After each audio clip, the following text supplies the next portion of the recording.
शिवशाहू आघाडीच्या प्रवीण शामराव पाटील यांची माघार.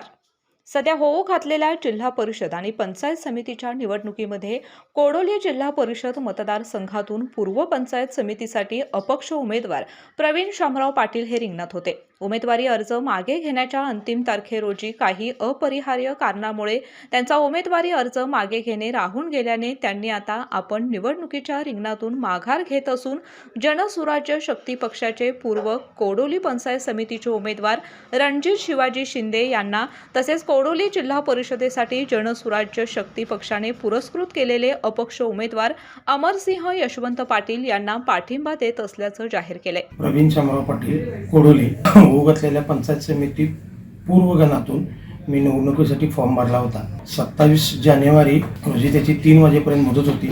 काही तांत्रिक कारणामुळे मी ती माघार घेऊ शकलो नाही माझा फॉर्म. आत्ता मला त्या निवडणुकीमधून मी माघार घेत आहे.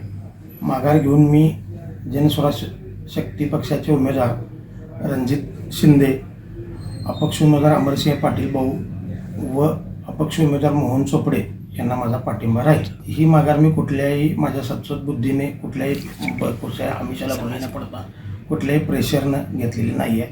ही माझ्या स्वखुशीने मी माघार घेत आहे. तरी सर्वांनी या 3 उमेदवारांना भरघोस मताने विजयी करावी नम्र विनंती. यावेळी जनसुराज्य शक्ती पक्षाचे अध्यक्ष आमदार विनय कोरे यांनी श्री पाटील यांचं स्वागत केलं.